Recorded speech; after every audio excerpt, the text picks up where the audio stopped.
And I was a yeller. That was when I was calling myself on my BS and knowing I needed to do some things to change because I was scaring myself and I was scaring my kids, yelling at them. Sure. The longer I went with speaking in loving kindness and like cleaning up my energy and staying calm, my kids, everything transformed. They got ready faster. They stopped fighting. They stopped arguing. Everybody was happier when mom was calmer. Be really clear that what you are telling your kids is not what they're learning. What you are showing your children is what they are learning and how they are learning to be. So if I'm getting on the scale and berating myself or calling myself all sorts of names, and most of us just go right ahead and do this in front of our children, they're learning to do that too. They're not just seeing that you don't love yourself. They're learning not to love themselves, that there's got to be something wrong unless the scale says this one specific number. Because they're watching us. They are learning, especially you have two little ones from 0 to 7. Their brains are just in this meditative state, and everything we're doing, they're learning that that's what life is supposed to look and feel like. We're so scared to feel our feelings. Yeah. But really, it's vital. I like to say, if you ignore it, you store it, and it just waits for you. Amen. If you ignore it, you store it. Stronger. But if we feel it, then we can heal it, we can release it. And it may take a little time, take multiple passes, but we can. But if we're just ignoring it, it's like trying to ignore that our kid's having a problem. That doesn't solve the problem. Yeah. It often exacerbates it. Hey, and welcome to the Parenting on Purpose podcast, your podcast to mirror your self-development journey with your parenting journey, because it is amazing what can be accomplished with a little bit of purpose. I hope you enjoy. Welcome to Parenting on Purpose. All right, parents, we are back. Welcome to Parenting on Purpose. I have Miss Tamara Zoner with us today of A Life You Love Now. What is one thing on your daily list or something you do in your life every day to show up on purpose? Ooh, I love that question. I breathe, Caitlin. I breathe consciously and mindfully to make, especially during transitions. So first thing in the morning, I breathe just for a minute to see where I might be holding tension or where I might be holding stressful thoughts. I breathe those out. And then anytime I'm transitioning into a different activity, I do it again so that I reset and come fresh in every moment instead of bringing the last thing I did with me. I love it. So I typically do a kind of a body scan while I do it. So I'm noticing, am I tensing my forehead? Am I holding my jaw weirdly? Are my shoulders at my ears? And then with every single breath, I just consciously relax a little bit more. And then as we do that, we'll notice any thoughts that are kind of sticking to, like, am I worried about some particular thing going on? Or am I thinking about one of my kids or something they have going on? And then that's just like, okay, so it's kind of just a cleansing minute. And it really only has to be a minute. It could be while I'm taking my first pee of the morning. Yeah, sure. Right? We're busy people. We have lots to do. So it's finding the moments where we can fit things in like this that help us show up helps me show up a little fresher, a little more present with every I'm attending to, including myself. That's awesome. Have your kids seen you do this, or have they asked you about it? Do they implement it? It's a great question. Do they implement it? I don't know, but have they witnessed it for the last 12 to 13 years of their lives? Absolutely. And I used to tell them when they were really small, when I really stepped back into personal development and was helping myself transform, or, I don't want to say fix, but get back on track in my life and live what I wanted to be living. That's why my business is A Life You Love Now. I wasn't living life. And then I knew to some extent what I needed to do, and it was to get back into taking care of myself. And so my youngest was only 3 years old at the time. He was an early bird, so there was no getting up before him, unless I wanted to wake up before a.m., which I do not. And so he would come in a Spider-Man costume jumping around, and I would just say, you can join me, watch or wait. You can join me, watch or wait. And I said that to them until now, and now he's turning 15 in a couple of weeks. So it's still, you can join me, watch or wait.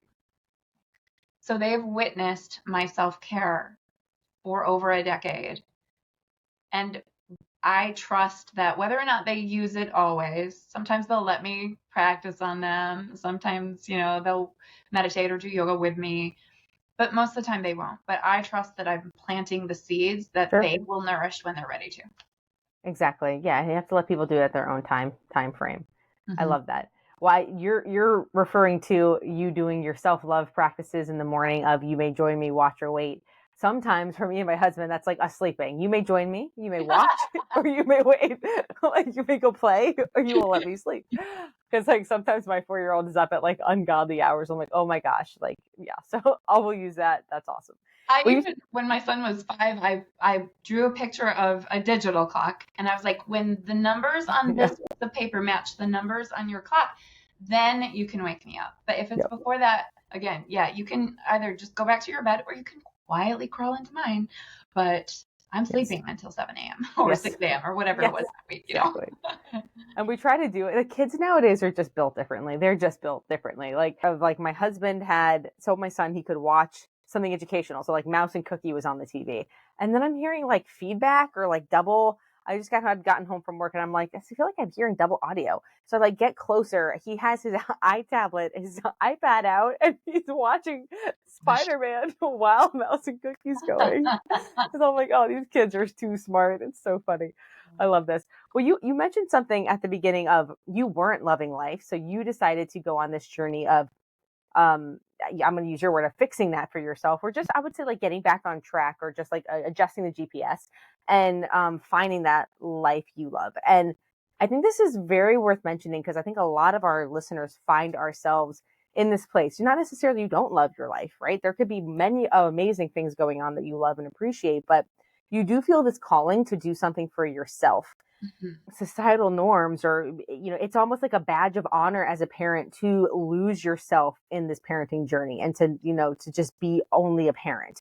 And like that may seem really romanticized from a like a level when it's not you, but that's that doesn't work for a lot of people. So I love when I can highlight people who have gone through that death rebirth journey and not only have come out of it with something amazing for themselves, but have utilized what they've come with as a system to help others. So I just wanted to highlight that. I thought it was really, really beautiful. Do you want to give a high level, Tamara, of what type of coaching you do? I know you're a speaker as well. Yeah. I do, of course, a little bit of a variety, but with every single client who I work closely with, whether it's in a one-on-one or a small group capacity, I take them through a process of clarity. So nobody comes to me because life is already perfect, right? Sure. There's something missing. There's something they're longing for. Or maybe they're just upset like I was with how they're treating their kids or themselves. And so they're looking for something better. And so I help them through this clarity process, kind of design their life, how they want it to look and feel. More importantly, how do you want to feel in your life? And then once that's clear, usually we get to the top 5 things that we want life to look and feel like. What do you want to be, do, feel, or have in your life? Now we have a roadmap to work towards. So if I know I want to be in Detroit, then there are only a number of different ways. There are a number of different ways I can get there, but what's the most direct route, right? I'm in Michigan, so I'm not going to drive to Niagara Falls and all around, and come back that way. No, I want the most direct route. So first we get clear where we want to be, how we want to feel. Then I teach the tools from the 7 main areas of happiness. So it's skills and habits and practices of happiness that will back that up. And a lot of people will say, Kaylin, oh, I'm happy enough, blah, blah, blah. But what I mean by happiness is this inner sense of peace and well-being. Yeah. It doesn't depend on the circumstances around you. And that does come from Marcy Shimoff, the author of that book we talked about at the beginning, Happy for No Reason. It's this knowing that life is going to happen and I can handle it. Yep. And it's not me waiting for something out there to change, but it's work that I can do in here to keep me like surfing the waters of life pretty effectively. Right. Sure. Do you find that there are common themes with parents? Because I know you have all types of clients, right? So I'll like narrow us down to like parental type of commonalities, but everyone's going to have their own personal goals, but I can see there's probably some things that are applied to many parents, whether that's like free time to do the things that you enjoy again, or feeling the challenge of doing something else again. Maybe that you're not just like, a living organism to make other people alive, like that's the phase I'm in right now. Or whether that's a fitness journey or whatever that is. I'm sure there are some commonalities. So I don't know if you want to get into a few of those or what are some of those 7 steps. And once you have like a clear vision, that way some of our parents can start to internalize some of this for themselves. I love that. And yeah, you talked about purpose, and like, we're not just here to breed and support those other human beings, because the best way we can support them is by supporting ourselves. And when our children are our whole worlds, that's a lot of pressure on them. Yeah. And then I've seen so many parents come to me after the kids have flown the nest, and they don't know what the hell to do with their lives because their entire sense of purpose has been wrapped up in their kids. So what I love for parents and for myself as a parent to have is a purpose outside of your children. So you have your own life, and then you get to show up for your kids invigorated, lit up from within, not depending on them to do that for you or be your end all everything always, because they just can't be. That's so much pressure. So one of the first things, once we're clear on what you want your life to look and feel like, and it may be that you have a loving, supportive relationship with your kids or plenty of quality time to spend with your family. Those things are all great. They end up on people's lists all the time. And then we're going to look at your relationship with yourself and how do you speak to yourself? Because one thing we know from the research is that the difference between the happiest people in the world and the unhappiest is simply that we have different habits, specifically different habits of thought and behavior. So I like to dig right into how are you speaking to yourself? So first I give a little, I love education too. I like to know how things work and why we do what we do. So a little bit about the subconscious mind, how many thoughts a day you have, how most of those are negative, and how it's not your fault. It's how we are built and what we can do about it to create more authentic positivity in our mindset. That is dealing with that inner critic we talked about earlier. Sure. So it's about, if you are constantly beating yourself up, and with parents, I want you to know, I want you to be really clear that what you are telling your kids is not what they're learning. What you are showing your children is what they are learning and how they are learning to be. So if I'm getting on the scale and berating myself or calling myself all sorts of names, and most of us just go right ahead and do this in front of our children, they're learning to do that too. They're not just seeing that you don't love yourself. They're learning not to love themselves, that there's got to be something wrong unless the scale says this one specific number. So parenting is show, not tell. This is why it's so important that we start taking care of ourselves and treating ourselves with love, kindness, compassion, and speaking to ourselves that way too, like we would a dear friend or our own children. Our children, right. Right? Because they're watching us. They are learning, especially you have 2 little ones from 0 to 7. Their brains are just in this meditative state, and everything we're doing, they're learning that that's what life is supposed to look and feel like. Yeah, for sure. It's so funny too, right? I have a 4-month-old. So there's, this is our second time going through the baby phase, right? And so you definitely see things differently the second time. And it's amazing how when you get flustered, you can just see your child's energy change. And I always think to myself, because I'm woo like that, I just want to tap into your energy right now. Let me just use you as my tuning fork and then see what happens. And it doesn't always work, but a lot of the times it's just this, like you said, to me, happiness equates to just an overwhelming sense of calm. And I just feel that just peace, just peace. I so love that you brought this up because there's science behind it. So our hearts have an energy that can be measured by something called a magnometer. Look it up. And our energy from our hearts, whatever we're feeling, if we're feeling love or appreciation or gratitude, or we're feeling resentment or anger or frustration or grief, whatever, that energy of our hearts, those feelings are coming out 8 to 10 feet around us. Wow. So if you're it was the craziest thing. Before I knew all this stuff, before I studied all this stuff, I noticed that when my husband and I would get in an argument, we do whisper argues, right? The kids couldn't hear us. They were up in their beds. But my second child would start crying and cry, inconsolable crying. And I was like, how do they know? Yeah. because they're just right above me. So I was whispering, but they could still feel it. Yeah. And, I worked for a chiropractor who did not the normal adjustment. She did spinal network analysis, and it was like energy entrainment. And the highest vibration in the room, everybody else would entrain to. Cool. So their spines would even adjust like the person who was healthiest in the room would adjust. Wow. Very It's cool. like magic, but it's science. Yeah. And that's the impact we're making on our kids.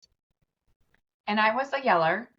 That was when I was calling myself on my BS and knowing I needed to do some things to change because I was scaring myself and I was scaring my kids, yelling at them. Sure. And so I got into this challenge of no yelling for 30 days, which ultimately I switched to speaking with loving kindness because what we put our attention on grows stronger in our lives. Sure. But the longer I went with speaking in loving kindness and like cleaning up my energy and staying calm, my kids, everything transformed. They got ready faster. They stopped fighting. They stopped arguing. Everybody was happier when mom was calmer. Yeah, I know. We do. Yeah. Whether you're mom or dad, we carry such a very integral role into our children's lives, right? And Yes. it's like one of those things, like within your own body, right? It's like you don't have to think about breathing. You don't have to think about the sip of water that Tamara just took and how it's going to metabolize through her system and fuel her cells. Like these things just occur. And it's a lot like that with our kids. I've realized, like, the more I try, because I can be as type A as the best of them, to focus in on like how things are playing out. Like it's almost like the double slit experiment. Like the more I focus on it, the worse it gets. Like I've always had this like joke with myself. Like I just need to like walk through life like this and things are better. But I think that's my lesson is like, you're not meant to control it. You're just meant to like observe and just let it happen. But when I turn that inward, as I'm noticing like chaos in my house, and I'm like, okay, well, what's in here at the moment? And let's just fix that, because that is all gonna like equate to each other. And it's amazing. And you know what? It doesn't mean kids instantly stop crying, or your son who's congested instantly is not congested. No one like walking on water, but I feel better about it. And that's all that matters. And then you show up better as a parent for them, For sure. whether you're mom, dad, or grandma or grandpa, or helpful auntie or uncle, it doesn't matter. We are really getting back the energy we're putting out. And it's just so, I noticed myself a couple of weeks ago, I had some like hip or glute thing going on. And I was walking the same child I was talking about, who's now 17 and graduated from high school. We were walking around his community college campus just to like help him. He's neurodivergent, he's nervous. So we're taking a walk around the campus, walking him to all of his classes so he can find the room on his own and not feel like, it's the first time I've done this. And it was really hot and I was in pain and I was getting hungry and I was just noticing like, I'm starting to feel really agitated and grumpy. And in that moment, awareness, no blinders on, all the blinders off, paying attention to my body and my mind, I said, okay, you know what? We're going to finish this last one. We're changing the rest of the afternoon plan to go school shopping and blah, blah, blah. We need to go home. We need to eat. We need to rest. I need some Advil. Yeah. And it's so often as parents, we're like, I have to push through to the next thing. And this was the agenda, so I've got to do it because I want to teach my kids to be accountable. No. You know what matters more is that you can be flexible and stay human and show them that we get to adjust course to serve the highest need for ourselves. Because if I were to have kept going, I mean, I don't lose my you know what anymore because I've practiced this stuff for 10 years daily. And so I catch myself well in advance. But if the average parent, and honestly, did you see that study where 31% of parents now report that they are overwhelmed to the point of not functioning? That's crazy. Right? So paying attention to what upsets us, what sets us off, how much sleep we're getting, did we eat properly today? Like starting to pay attention and take care of ourselves allows us to interrupt the pattern of losing our, you know what? Yeah. Because we don't want to be that parent, and they don't want that parent. But what they do want is a parent who's like, ooh, you know what? I'm noticing Yeah. I have the needs that I need to meet, and I bet you do too.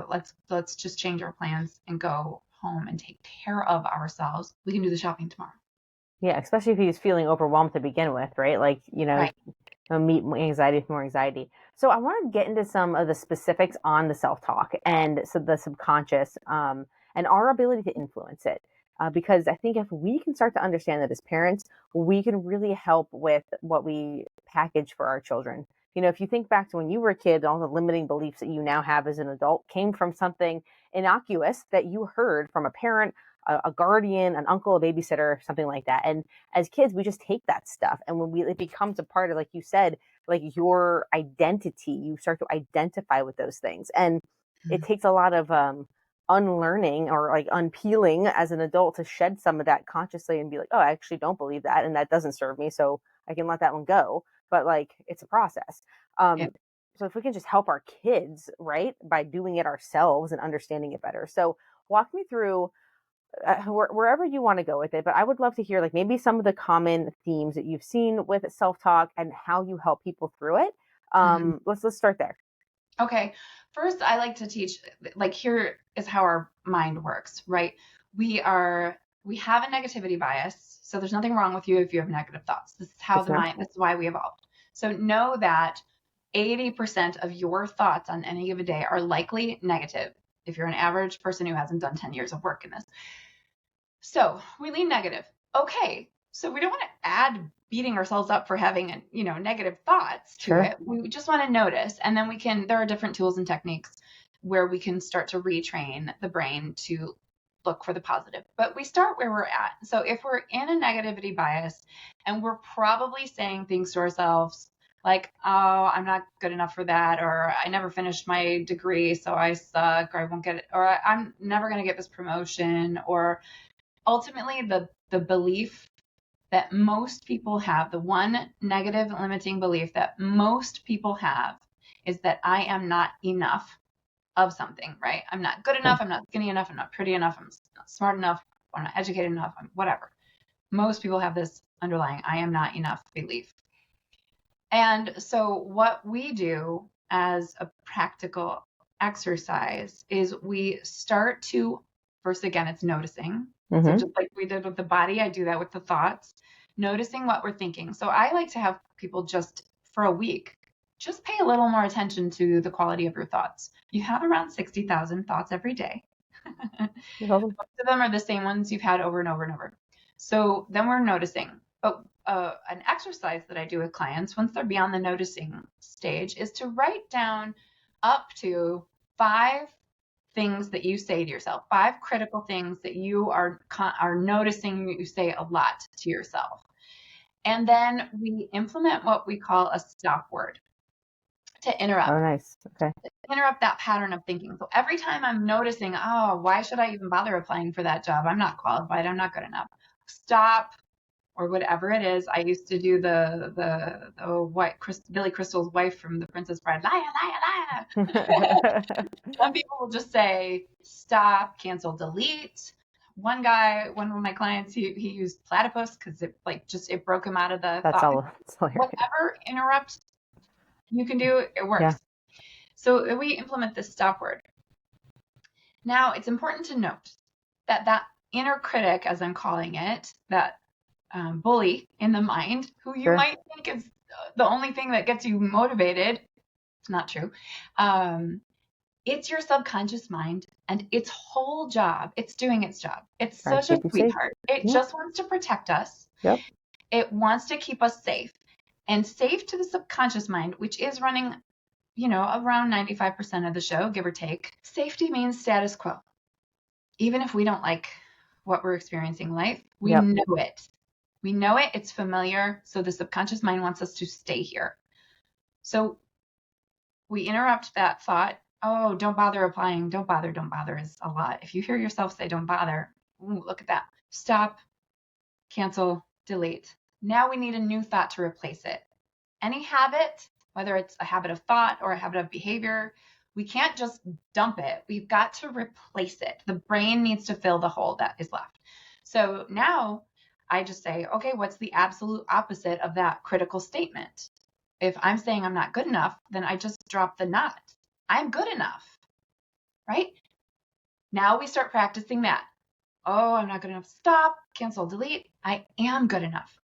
Now, one step further, find the evidence as to why that is true, that you are already enough. You're enough.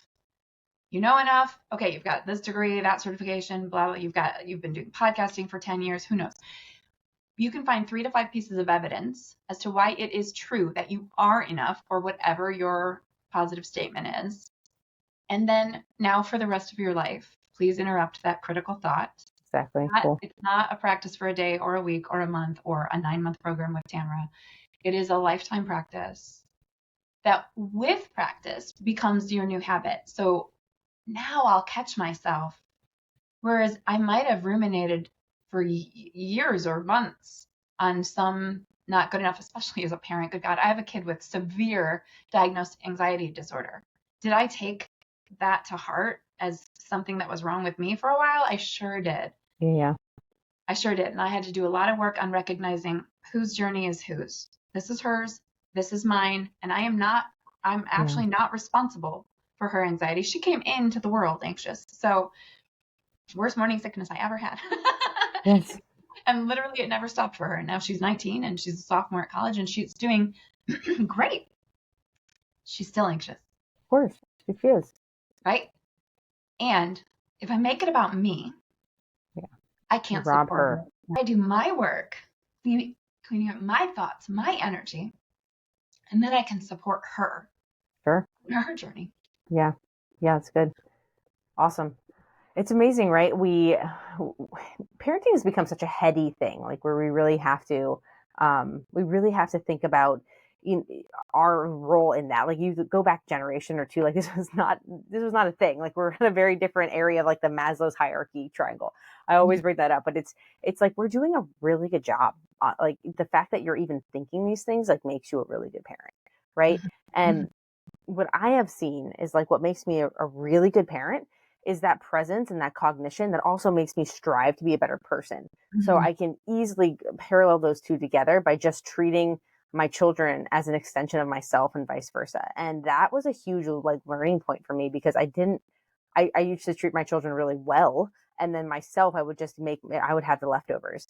And I looked at it like that was, what I was meant to do. And I realized like, I don't want my children to become that kind of mom. I want them to, you're your children when they're 35. And I want them to have a balanced, cultivated life. So that was my motivator. Okay. So we recognize that the pattern and the thought is not desirable. We have a stop word or phrase or whatever is going to interrupt your thought pattern. And then you consciously put a new thought into play, and then you have to continue to practice it. What makes the new thought that you put into play stick and work is the interjection of feeling, which you didn't say, but you modeled, and is the support of relevant evidence so that you can actually believe what you're saying. And you're not just doing one of those Abraham Hicks where you're just repeating, which I love Abraham Hicks, but, or Louise Hay, Yeah. It's like Stuart Smalley, right? Yeah. Or like you're just, but like, yeah, some of it can be just repetition and you're like, you can just feel yourself getting more and more resistance toward that topic. And that's the why. And then you can let that, we didn't talk about, but what I can understand is like, even though it is a lifetime practice, it becomes easier. It's like the first time you're like trudging through the rainforest with machete. It's like this really hard path. And then it's like a little bit more worn. Have you seen, it's viral now on like TikTok and obviously Facebook too, but like watching a neuron try to make a connection. Have you ever seen that? It's so cool. It's so cool because it's like you watch it the first time and you're just like rooting for it. You're like, come on, buddy, you got it. It's like it's going to some neurons and some neurons are running away from it. And like some neurons are like, oh, maybe, no. And it's like working so hard. And then it finally gets a connection and you can see the synapses like firing and like electrical impulses going. And it's like once you do the hard work once, it really starts to repeat itself, which is really cool. Then you build that muscle so that neural pathway gets stronger. So that's so much easier to do. And that's really what it is. And after a few months, really, some people think, 3 weeks, it makes a habit. No. It's like 3 months habit. And that's just the initial staging. So we keep going, and then it just gets easier and easier. It really does. And we notice things faster. And now when I notice a critical thought pop in, I'm just like, oh, I see you. I know what you're trying to protect me. Thanks so much, but I got this. Like, this is something new.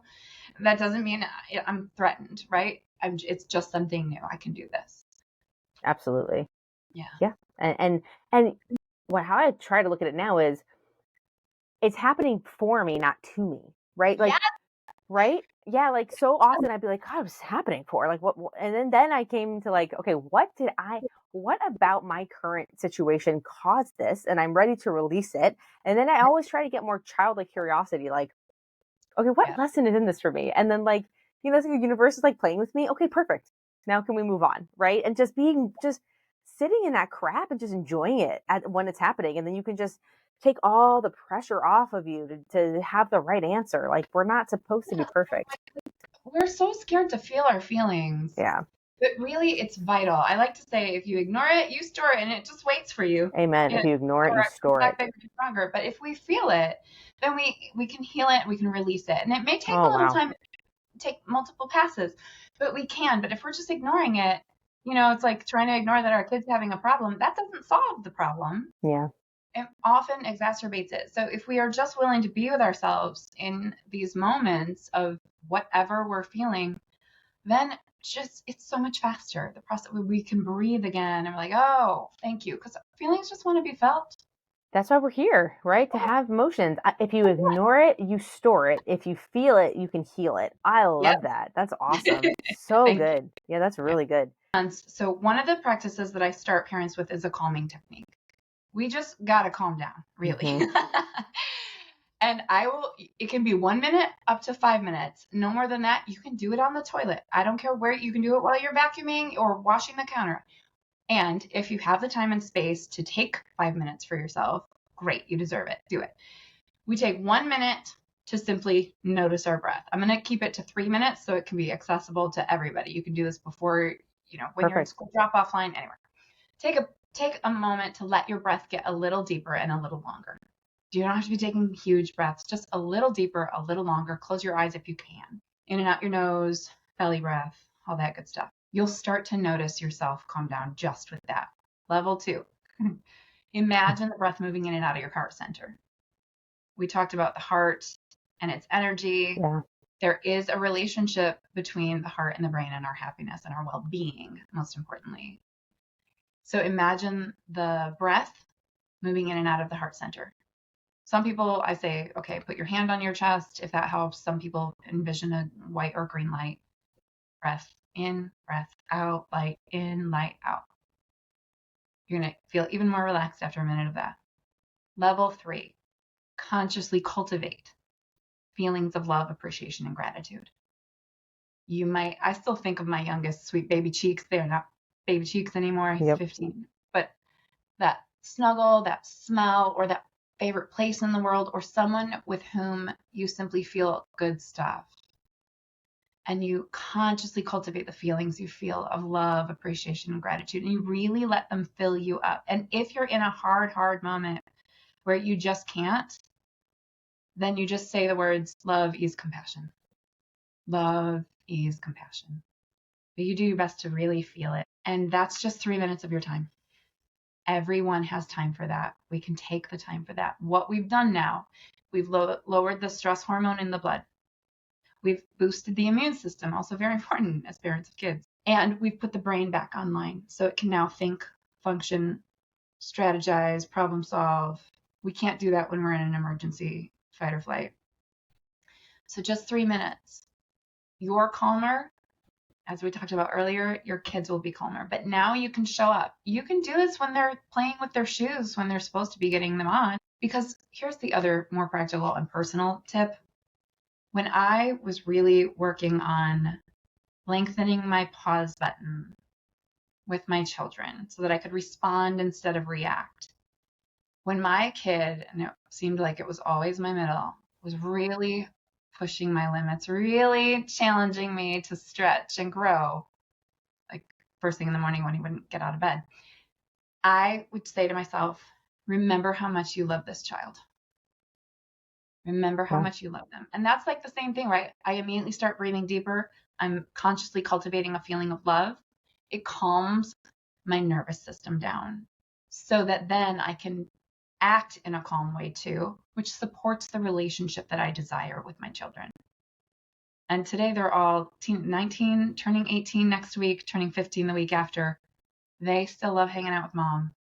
We get along great. I don't have the same problems that other parents of teens talk about because I pay attention to myself, my body, my moods, my nourishment, and I pay attention to what they need to, and I let them live their lives and not try to make them mimic mine. Right.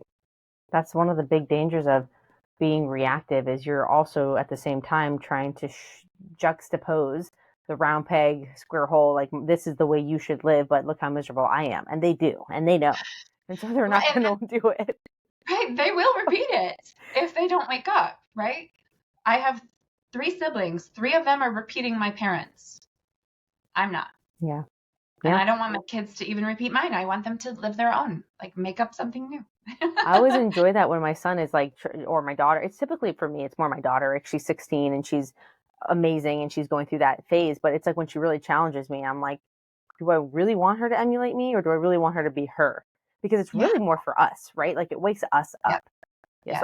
So I love the 3-minute process.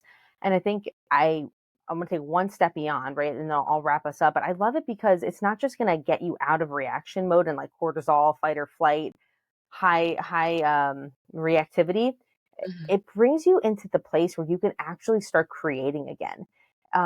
Right? You're in that neural transmission. You're in the brain-heart coherence component of it. And that is where you have the best shot at influencing your subconscious and creating new neural pathways. So whether you're into the manifesting word or whatever your flavor is, this is when you can start to bring forth in your life the gold, those really great experiences, because you're actively creating your life now. You're not just reacting. That's great. I love that. Very practical. We can't create a life we love from a place of tension and stress. We've got to get back to ease, because then we attract instead of repel what we want in our lives. Yeah. We could go that whole manifestation conversation, but there are different words we can use. It breaks down to like, pay attention to what you want life to feel like. Lean into that instead of what you don't, because either way, you're going to get it. You're attracting it. Yeah, you just said you're not going to create a life you want. I'm like, yep, you're creating the life you get, because you vote with your energy, your time, your thoughts, and that's where they go. So this has been amazing. I know we could talk for hours more, right? I love it. Please share with our audience where they can find you, and any of the offerings that you have that you want to share. Perfect. I am feeling like, because you do have a lot of parents, I have a freebie on my website. My website is alifeyoulovenow.com. If you forget that, just tamarazoner.com. And I have a freebie. It is geared more toward women, but men, you can do this too. Non-binary people, you can do this too.